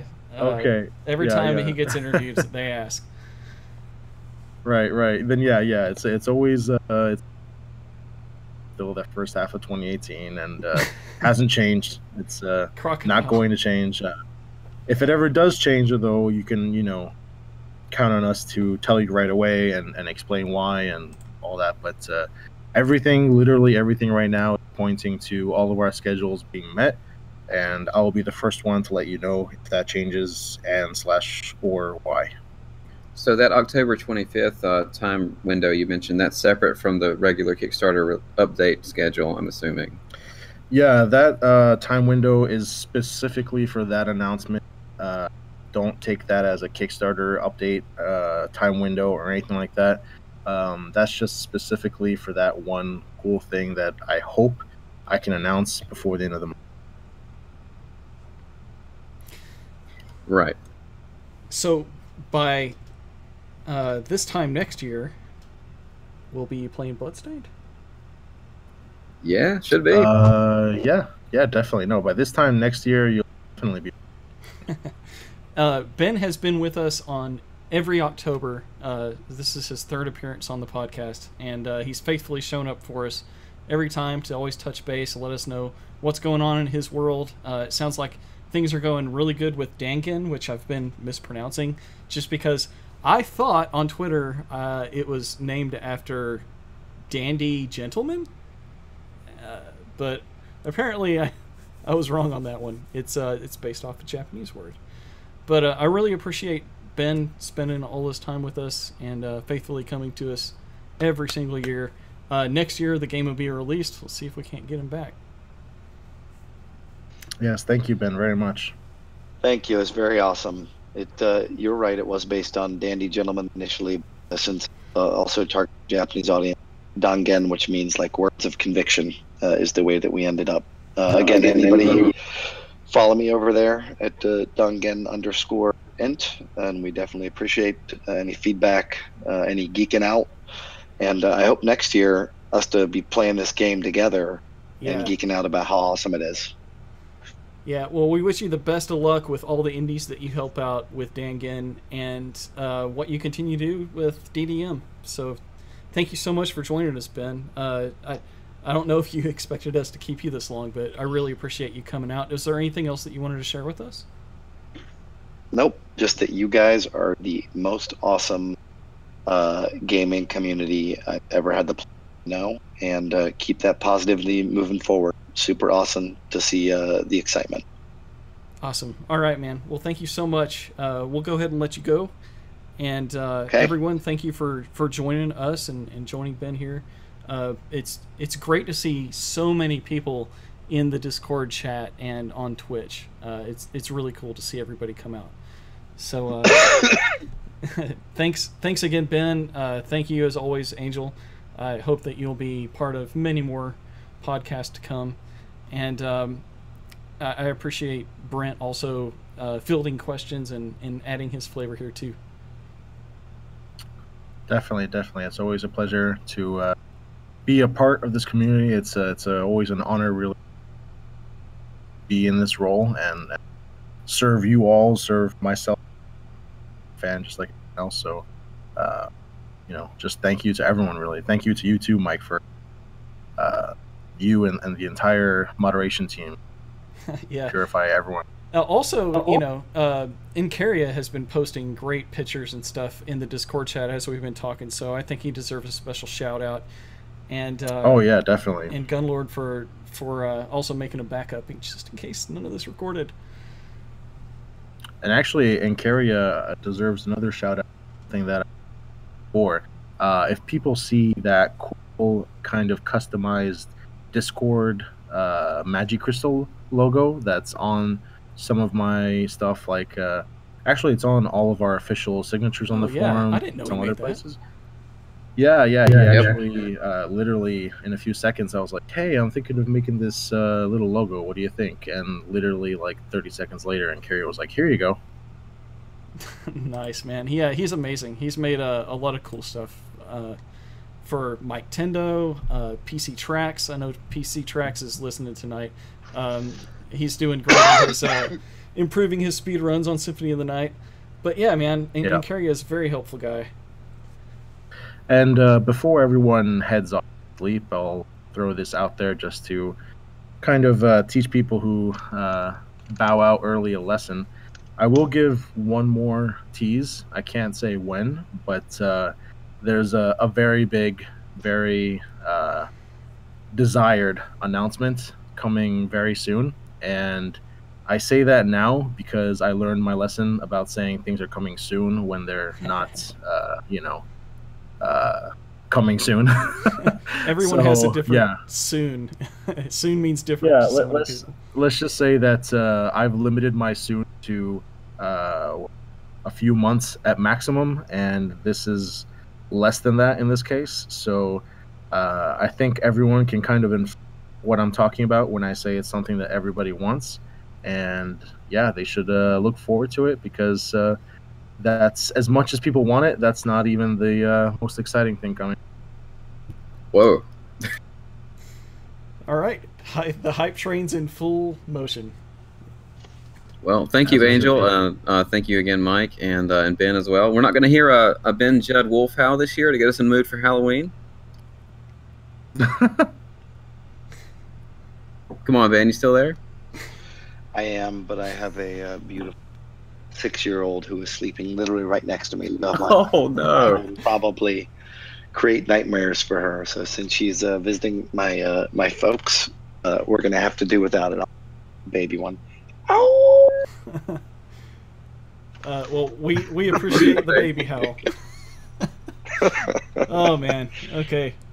Well, I think that is the perfect cue to go ahead and conclude tonight's podcast. So, thanks again for everyone. Actually, Mike. Yeah. If you don't mind, did bring something to my attention, which I think would be worth mentioning, and I'll just read it since he sent it directly to me. Thanks to our wonderful co-hosts. So he says, can you guys address somehow in the future, because in a way for myself and possibly others, it was a decent selling point and reason to go back over $60. And he's talking about, he or she is talking about the beta no longer happening. And I just want to nip this in the bud. The beta and demos, or whatever you want to call them, they're definitely still happening. I've confirmed on the forums, and I'll confirm here again. There's going to be at least 2 of them. One is probably going to happen before the end of the year, and then another one would definitely, at least at the very minimum, happen before the launch of the game itself. And I don't want anyone thinking that because there isn't a full beta that they're not getting a beta. The beta that we're going to be releasing is just not going to be the entire game in an unfinished state. It's going to be a more kind of focused experience where we hopefully plan to have all of the game features and mechanics and systems in there in just a kind of smaller slice, so people can still give all the feedback they could possibly want to give. They can still experience what the game is going to feel like and be part of the production and development of the game without kind of spoiling all the amazing gameplay features and all the amazing story developments of the game. So hopefully that addresses that. I wanted to throw that in there while we're still here. All right. Now, I'm sorry, Ben, but we're gonna have to end on another mini howl. So, mini howl? No, I'm just kidding. Okay. Well, did anyone else have anything to say, anything to plug before they head out? Ben, I know we can. If you haven't already voted in the poll, you can still vote in the poll. Yeah, it's still there. I think the message has been well received, but please go ahead. Oh, I actually locked it. That's my mistake, I guess. You locked it? I'm sorry. I'm opening it right now. Well, you don't have to. I guess it's good, but I mean, I just thought 97% out of almost 30% of the entire forum base was pretty, I mean, again, I don't want to use my hand, but I thought that was to kind of get the point across. Please feel free to vote in Operation Art Legacy. That was my bad. I'm sorry. The link is right here in the Discord now. All right. The legacy lives on then. Okay. Well, Ben, yes, we will follow DanGen. on Twitter. Let me. Can someone plug that real quick on in the Discord and Twitch so people can follow that? Actually, I guess I'm the only one that could paste over there on the Twitch, and that would mess it up. But there we go, Enkeria. It is DanGen_ENT on Twitter, so we can keep track of how Ben's doing with those efforts, helping out indies. And we'll see you hopefully next year, October, Ben, if we're not all busy playing Bloodstained. I believe Ben is gone. Oh, he okay. Then he held out. That's fine, he bowed out. Yeah. Well, yeah, he had little kids to put to sleep. That's understandable. Yeah, absolutely. But now now that I don't have to like rush things for Ben, we could just sit here and talk about Mana's art for another 2 hours, or at least until Angel doesn't want to talk. Man. But yeah, that I can hang out for a little bit. That Zangetsu, dude. Seriously, Mana Zangetsu looks badass. I have Jeeble as my like forum profile. It's been that way forever, so I can't change it. So I have to choose him as like my ongoing forum profile. But you should. I was tempted to switch to that Zangetsu that Mana did. Yeah, I mean, I don't want to gush, but oh my gosh. I mean, when I got her work in progress, I was like, wait, there's more? This isn't it? And then I got the final art, and I was just absolute way. I mean, it was crazy. And Zangetsu, his expression, it's like I can feel his rage. Like, I'm not gonna spoil anything story related, but just looking at his face, you can tell that if you're a demon, you're pretty much SOL, and if you're someone that's in his way, you're SOL too. Yeah, he looks awesome. Shifty, that's in Discord. That's actually Miriam the Bloodstained Orphan. That's a Facebook page, and it happens to be my favorite Facebook page for Bloodstained, aside from our official one, of course. But yeah, lots of good interaction there. You actually met them. They were at NYCC, and oh, okay. And I think that he got to go through, or you guys invited him back because I sent you a picture of him, and you're like, oh, okay, yeah, that guy.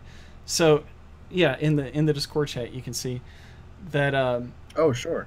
Yeah, he has an extra signed copy of the art that we've been talking about, and he's going to be giving that away to someone on his Facebook page. So I highly recommend everyone, if you want a chance to go see that, or if you just want to see a great Facebook page from a real Bloodstained fanatic, you won't be disappointed by checking it out. So just search on Facebook for Miriam the Bloodstained Orphan, and keep your eyes peeled for a contest. Yep. And not to undercut his giveaway, but very soon we will be looking to give people chances to get signed copies since they couldn't unfortunately come to New York Comic Con. I made sure to procure some samples, so to speak, and I'll be coordinating with Mike to set up some really cool contests and giveaways and all that stuff, so we can, at least as much as possible, try to get some signed copies to some of our diehard fans. Yeah, signed copies would be amazing. I'd like one of those myself. Gunlord is saying, I don't think that's possible. I'm sorry, but damn it.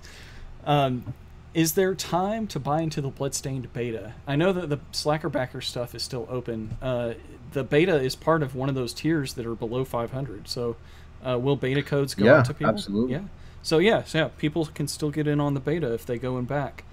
I think that's at the $60 tier, or I would have to check, to be honest. Yeah, it should be the $60 tier. I'm checking right now. Yes. Let's see here. And that's a fair price. Yeah. That's a fair price for a game. especially this game. I think that's a lot of bang for the buck right there. And speaking of the $60 backer tier, and speaking of the giveaways, not to undercut the giveaway you just mentioned, or to undercut the other giveaway, but on top of that giveaway, I'm doing a giveaway. So on the forum, I've started a thread to celebrate the 20th anniversary of Symphony of the Night, and also to celebrate us breaking 2,000 members on the forum, and that happened very quickly once we made the Mana thread for the poll.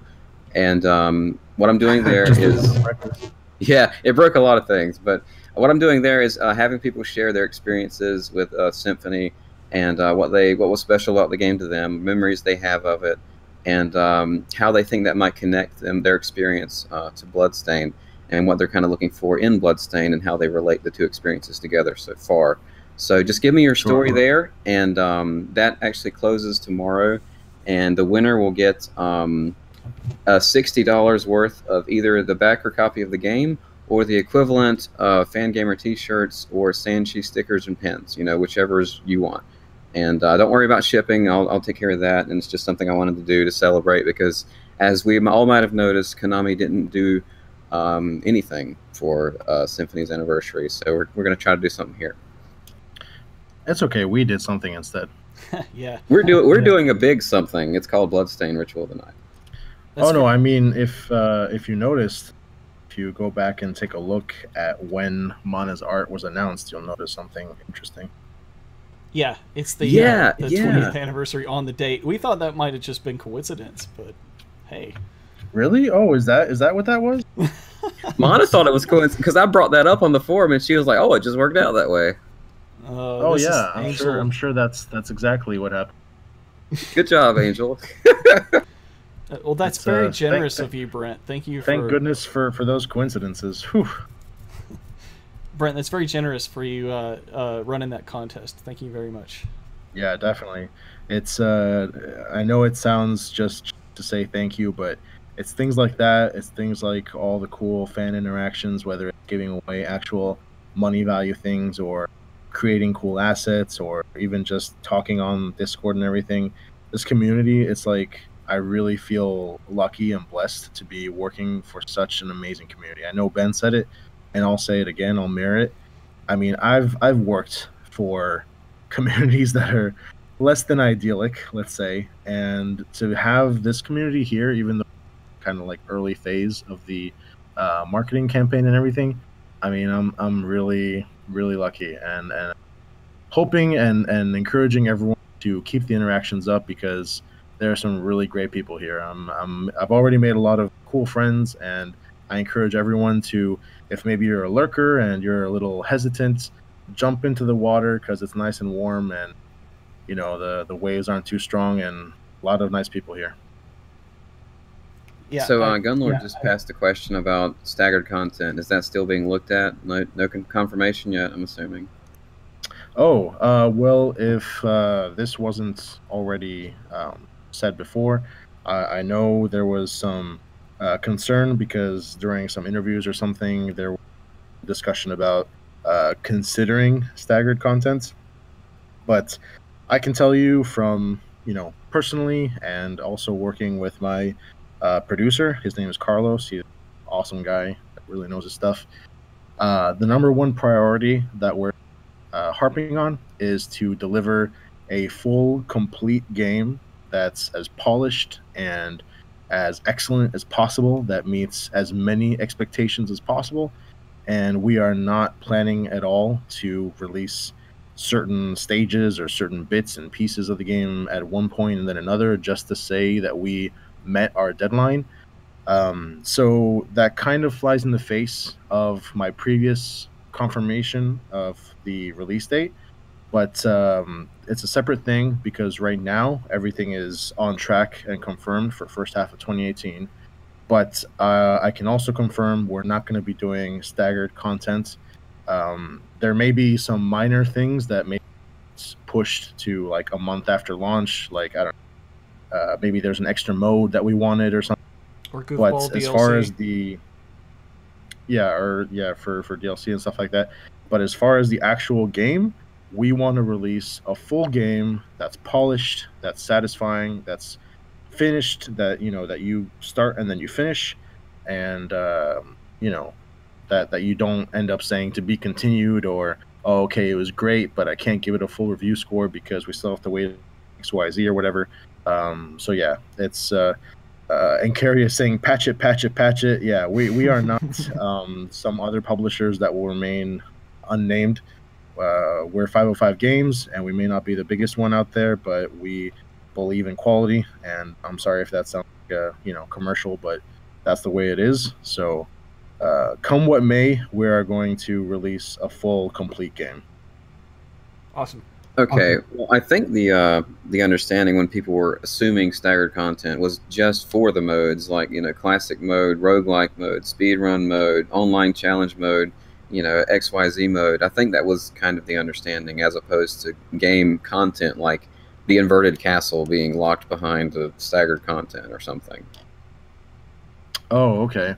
Well, as far as that's concerned, I have to kind of circle around and do like an official announcement later on, because all of those things, while they're right now confirmed as part of the game at launch, those things may change depending on how much time is needed by the development team and what just comes up naturally as far as a roadblock in the development, or things that you don't expect you need to address, whether it's bugs or polish or whatnot. So to clarify, I guess the main game is going to come out absolutely, in its entirety. And then there's like a hierarchy, at least speaking from a production standpoint, there's a hierarchy of importance for the extra modes, right? And right now they're all in. And if something should happen, instead of delaying the game, we would say, like, for example, I don't know, let's say classic mode, right? As an example, instead of delaying the game, announcement to everyone in classic mode won't be in the game at launch, and it'll be coming to you 2 weeks or 4 weeks or whatever after launch. Obviously, that wouldn't be ideal, but we would choose to do that instead of delaying the game. Now, if the necessary development time or things that come up to make the game what it needs to be became to a level where it wasn't acceptable to us, so it was like multiple modes being delayed or whatever, then we would just say flat out, hold on, let's take our time, let's add a month or two or whatever to the release date, and then be sure to have everything in at once and to the quality that it needs to be. So while I can't say that nothing absolutely will be staggered, whether that's an extra mode or whatnot, I can say with confidence, because policy I'm setting with my producer, that everything will be put forward in a way that guarantees quality and satisfaction and the fan reception first. I hope that makes sense. Yeah, that makes sense. And I think what people are mostly against is the episodic model as opposed to what we would normally call staggered. Because when I think of staggered, I think of Shovel Knight, and everyone loved that game and how the content was delivered, because the people that backed for it just received it as it was done. The main game was already finished when they got it, and things were just added on over time. So I think staggered, that word doesn't really have a negative stigma behind it, but the episodic release of like a game being brought out one chapter at a time over several months, where you don't have the full game yet, you can't even review it, like you said. I think I don't think anyone really expected that from Bloodstained. If they did, then they must not know.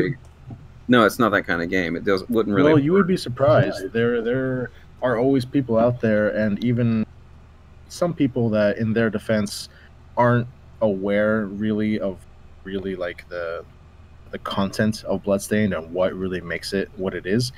Even internally at 505, maybe other offices that chime in and be like, oh, well, if this is the problem, just make it episodic or whatever, make it staggered or this or that. And then I would come in, Carlos, my producer, would come in, other people that were in the know would come in and be like, yeah, no, we're not doing that. Right, because you expect to have the full castle experience before you as you're going into it. Like if it was locked behind certain pieces that you wouldn't have until later, it wouldn't feel like like actual castle you were wandering through. It would be like a piece by piece. It would work for a level based game, but certainly not for Bloodstained. And actually, I will say something else to kind of help people understand what our guiding philosophy, what my guiding philosophy is like. Whether or not we include something as DLC or have it at launch, I've seen a lot of people expect things like high prices for certain pieces of DLC and some things to come straight as DLC. And all I can say is, at this point, without showing my hand for future announcements, is that I have a big belief in getting players to buy your game because of the game as a core experience, and then growing your fan base because they want to play it and because of all the added value they're getting. And I'm a huge in staying away from nickel and diming players, because I've seen it happen statistically, like mathematically, in the stats that you have, and also from, like, I don't want to sound, pedantic, but also from like a moralistic value and like what is right versus what isn't right. It's never works. Never. I've never seen it work. I've only seen it work for certain companies that, for obvious reasons I won't name. And even when it does work, it's got a very limited expiration date on it. It's for a while, and then all of a sudden players get tired of it, or they realize that you're nickel and diming them, and they drop you like you're a hot potato. So no matter how you look at it, we're focused on giving players what they want and building a fan base because we deserve it. And I know that sounds like, yeah, okay, sure. Like, what's the goal? To make a successful game, make a good game. Yeah, okay, thanks. It sounds obvious, but especially when it comes to the business considerations, even at the best publishers, you would be surprised how many people don't understand that. So I just think it's important to throw it out.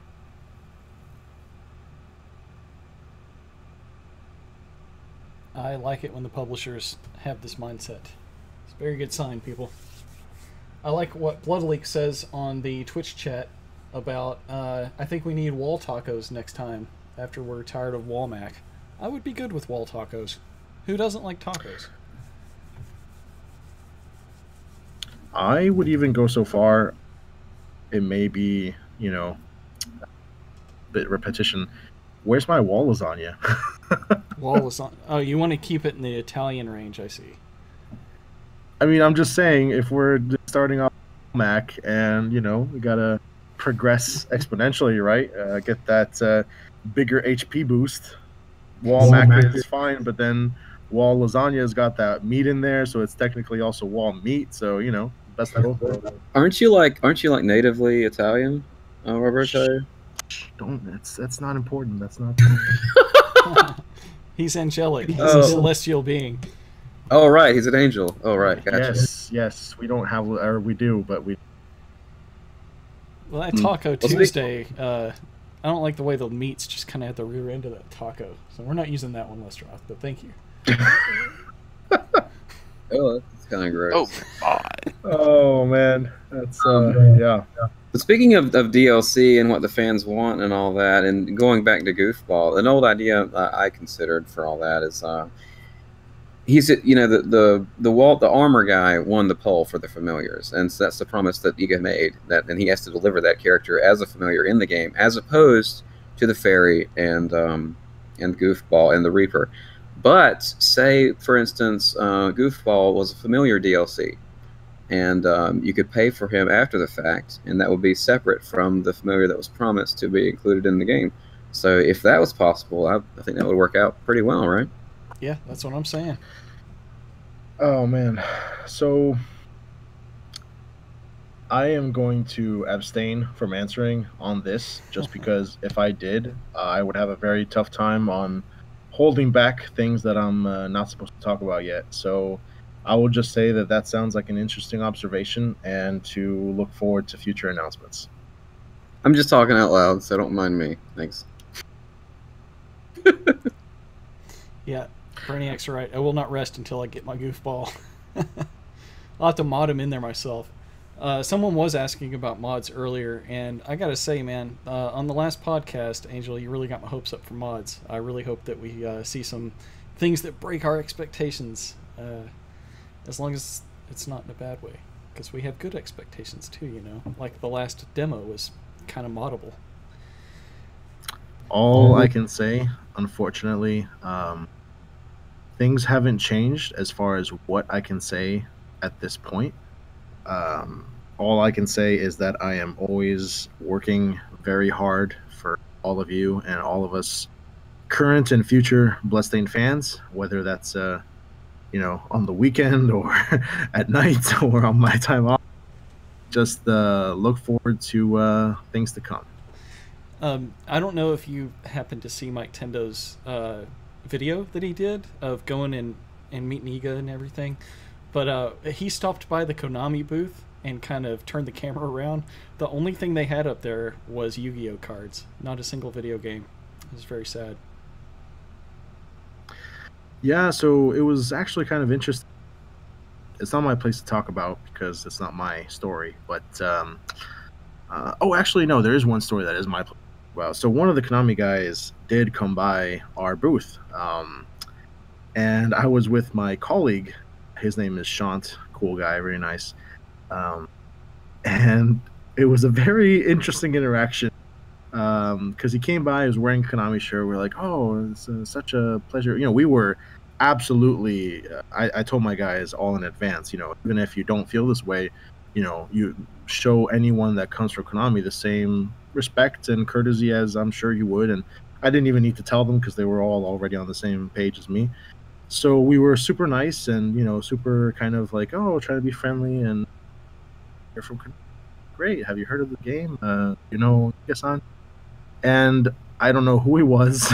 I don't know his name or anything like that.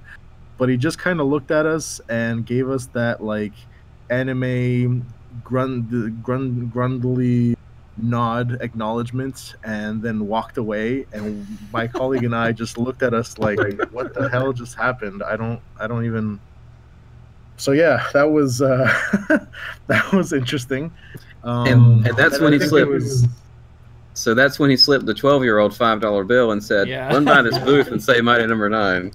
I think so. And for anyone that doesn't know what he's talking about, before the podcast started, basically I told the story of this little kid that walked slowly towards our booth, and then as he came approaching me, started running by and yelled, "Don't be Mighty Number 9."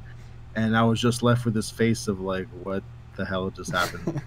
But yeah, it was definitely an interesting experience. And as far as what's not my place to talk about, I know that Iga actually went over there and was with Mana and went to see some of their old colleagues there, or some of Iga's old colleagues. And as far as what he told me, he said it was totally fine and they were all friendly and nice. So I'm sure that our experience, my colleagues and I, was just because that person probably expected the worst from us and didn't know us and thought that we were maybe like actually making fun of him or something, but be nice or whatever. Who knows? So do you think that it would be bad for Bloodstained if Konami was like, hey, you should check out Bloodstained, everybody, on like all of their social media and stuff, and actually just push Iga upwards instead of being Konami? You think that would happen? No, I don't. But do you think that it would hurt Bloodstained, or would it help? Would it help Iga out? Yeah, I could just like he said, I could never envision that happening just with the current climate that there is, if you want to call it that. But I don't think it could possibly ever hurt Bloodstained. In fact, I think it would only help both Bloodstained and especially help Konami. Without talking about politics that I probably shouldn't or don't want to talk about, we all are aware of some of the fan reception or image, as far as the brand is concerned, that Konami has and has garnered recently. And without going into, who did what or who deserves what, honestly, people love Bloodstained. people love Igarashi, and seeing a former publisher support a past employee, I think could only garner them positive reception and positive support. So, like I said, I don't think that would ever happen, but if it did, I can only see it helping both Bloodstained as far as news, because people, of course, being people and wanting to gossip, would be like, "Oh my God, Konami is talking about Bloodstained." Blah, blah. And on the other side, people would see that Konami has, a soft spot in their heart, so to speak, and wants to support employees that are no longer with them. But yeah, I don't think it ever. That would be like Konami coming out and saying, "Hey guys, check out this game called Death Stranding by Hideo Kojima." That would be very surprising. No, because what they did to Kojima was a bit more harsh. They never outwardly just straight up attacked Iga and told him not to go to an award ceremony or something like that. Yeah, honestly, I think it's actually really different, just because everyone is very aware, very public, falling out that Konami and Kojima had. As far as when it comes to Iga, as far as I'm aware, maybe I'm just out of the loop or don't know, but as far as I'm aware, there wasn't any sort of even remotely comparable attitude or event when it came to Iga. I don't know, obviously, internal, attitudes at Konami when Iga left, but as far as I know, it was all just standard and amicable and professional, with any kind of like, okay, from now on, Igarashi-san's he's scrubbed from the records and he never existed sort of thing, like they did with. Yeah, that's true. And speaking of that, so there was a company called First Four Figures is doing an a la carte figure for Castlevania, and Iga actually went by that booth and had a picture taken with those guys. So he wasn't banned from at least doing that, because they only have the license for it. But the a la carte statue looks really nice, and I think Iga actually had some input into that a long time ago, possibly. So anybody that's a big a la carte fan, you can check that out. And even if it's not directly Konami, it's cool to see them approve and have at least some movement forward with well-done statues and figures, and the vinyl releases of those Castlevania soundtracks we've seen recently. They're at least allowing the licenses to flourish and let the fans buy cool stuff. Yeah. And honestly, I hope I don't trigger anyone's ire, because I know, like I mentioned, how many people have negative sentiment towards Konami right now. But Konami has some amazing IPs, and they've brought us some of the world's most enthralling game experiences, whether it's less serious, more arcade games like Gradius, or whether it's games like Metal Gear and even, of course, Castlevania. So I think while everything that's happened recently has been unfortunate, and it's been unfortunate, especially because it's public, I'm really looking forward to and hoping that Konami and the fans and the developers can kind of, move forward somehow and establish a future somehow, because there are a lot of IPs there that I hope to see again in some capacity, whether it's Gradius or games. And there's still employees there, and there's still developers and creators there that, on the unfortunate end of a situation that they definitely didn't contribute to or didn't create. So that's I hope it doesn't sound too like let's all be friends, but that's my sentiment. I hope that they can reclaim their previous glory and goodwill with the community, and that things like that can become a footnote of the past. The bad things, I mean, not the good. Well, that shouldn't be the goal. It would take too much, I think, for them to be redeemed. Truthfully, they'd have to treat their employees differently and deliver a lot to their fans. And they're not even publicly traded on our stock markets anymore. They just don't care about us. But hell, good for you. Definitely a lot of the Eagles did get back together. You know, the Eagles got back together, anything could happen. So as far as the podcast goes, we're at 2 hours now. I think this is a good place to cut it off. However, that doesn't mean that your interaction with the community needs to stop. We have a very active Discord. While I'm looking at it right now, we have an insane amount of people just listening here live. All of you can go to the other chat channels. I'm sure Angel, you know, he's often with us in Discord. I don't know how much time he has left with us tonight, but you may all get together and talk and be part of the community. Our Discord's a great way to do that. Our forums are a much more organized way to do that, and there's always fun things going on there. Keep your eye out for special October Halloween-related things on the forums. Hopefully I'll be able to do more if I have the time. But it's always great seeing everybody on all the various different sites in the Igaverse, and it's awesome to be able to talk with everyone. So I'm going to go ahead and call it a wrap tonight, but thank you once again, everybody. Angel, Ben, Purify, Enkeria, everybody who's just contributing great questions and just being part of this. It's a great community, and I'm just honored to be part of it. So thanks, everyone. Thank you, Mike. Yeah, thank you, Mike, and thank you, everyone else. And don't forget to join us on Facebook. I know that's a shameless plug, but you'd be surprised how many people still don't do that and then complain about missing announcements. Yep. All right. Hey, Track's stuck in the whole night. All right. Well, until next time, see you on the forums, and good night, everyone. Good night, everyone. Good night. See ya.